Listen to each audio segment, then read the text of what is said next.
اس تاریخ کو مراد رسول خلیفہ ثانی فاروق اعظم امیر المؤمنین سیدنا عمر بن خطاب رضی اللہ تعالی عنہ کی شہادت ہوئی۔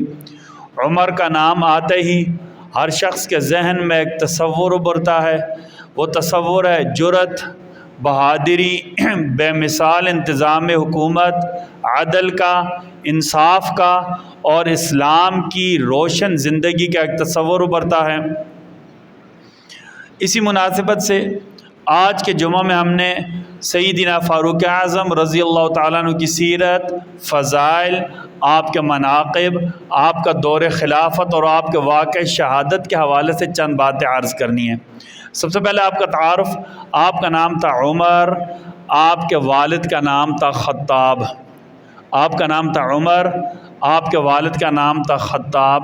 آپ کی کنیت تھی ابو حفص اور آپ کا لقب تھا فاروق۔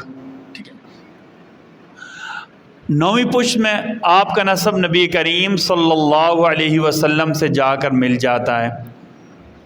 آپ قریش کی شاخ بنو عدی سے تعلق رکھتے تھے۔ آپ کی ولادت واقعہ فیل کے 13 سال بعد ہوئی، یعنی جس سال یمن کے بادشاہ نے نعوذ باللہ من ذالک کعبہ کو گرانے کے لیے ہاتھیوں کا لشکر بھیجا تھا، اس کے 13 سال بعد سیدنا عمر کی ولادت ہوئی۔ آپ کی کنیت ابو حفص ہے۔ غزوہ بدر کے موقع پر نبی کریم صلی اللہ علیہ وسلم نے آپ کو ابو حفص کہا تھا۔ ابو حفص کہتے ہیں ببر شیر کو۔ سیدنا عمر کی بے مثال بہادری کی وجہ سے نبی کریم صلی اللہ علیہ وسلم نے آپ کو ابو حفص کی کنیت عطا فرمائی تھی۔ آپ کا لقب ہے فاروق۔ لقب کا مطلب ہے کسی کی کارنامے کی وجہ سے، کسی خاص وصف کی وجہ سے لوگ اسے جو نام دے دیں، ٹھیک ہے۔ آپ کا لقب تھا فاروق۔ قبول اسلام کے بعد نبی کریم صلی اللہ علیہ وسلم نے آپ کو فاروق کا لقب عطا فرمایا۔